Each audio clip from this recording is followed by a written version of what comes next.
And then thereafter, I began to realize more research started coming out.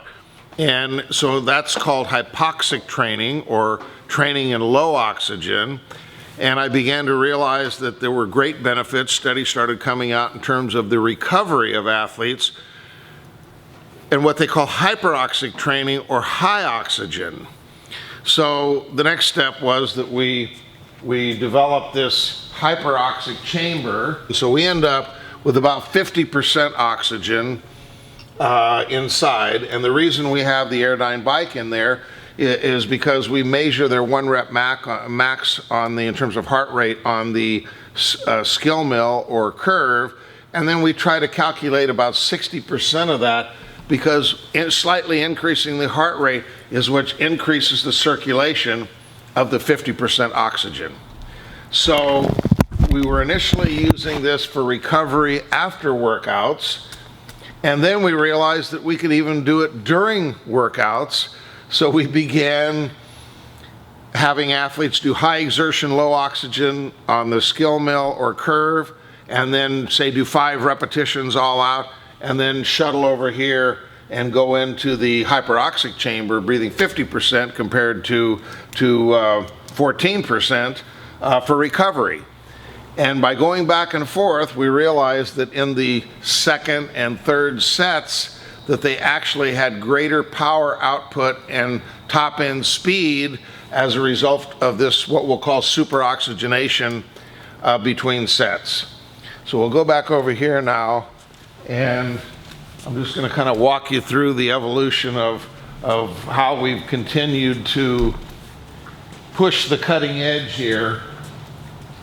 So the next step was we realized that you could not only use the high oxygen for recovery purposes, but when we take athletes and we you put them on the heavy bag, or we put them on the skill mill, or now we wire a couple of machines together here, and there's a new form of, I don't know where the mask is unless it's back here.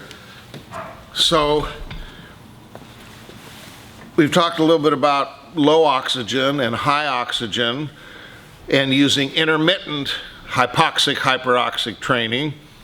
Now we'll talk just strictly about hyperoxic or high oxygen, and we're now using oxygen concentrators, and to get adequate airflow we wire a couple of them together, and we're using a specific type of mask, and this, as you can see, is very thick and heavy tubing, and this is a very big mask, where now we have this very small and lightweight, and the tubing is very small, and if you look down, we can put up to 50 feet of tubing to this. And when you oxygenate before you train, this shows that you're about 10% faster and 10% stronger, and the time to exhaustion is about 50% longer. So the point is, they can get up, they can put this mask on, they can be breathing, you know, it's obviously what they call an open design, but 95% oxygen is coming out and through here at 20 liters a minute. But this also enables you, it's very light, and so you can get on the skill mill, and it's got resistance, so you can measure the power output and the speed, but it actually enables you to do things that you can't normally do, meaning you're 10% stronger and 10%, we measure the power output, and 10% faster in terms of miles per hour. But the training load you get is much deeper because you can sustain that high level of exertion for 50% longer. So we use it to warm up. I'm talking hyperoxic here. We use it to train with. We use it on the skill mill or curve. We use it on the heavy bag. Even when athletes are wrapping their hands, or they're shadow boxing in the ring, we take this up and they can wear it in the ring. This enables us to be mobile with the oxygen, and so you're basically using it to oxygenate. It energizes you. The oxygen crosses the blood-brain barrier, makes you faster and stronger. And then, of course, during the training, by having the high oxygen circulating in your system, you don't build up the lactic acid and other metabolic waste byproducts that cause fatigue.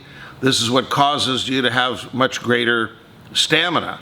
So we're basically using hyperoxic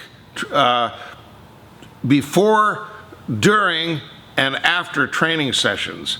So you can, there's different applications, and as mentioned earlier, we're using what they call intermittent hypoxic-hyperoxic training, where we shuttle back and forth between low oxygen and high oxygen.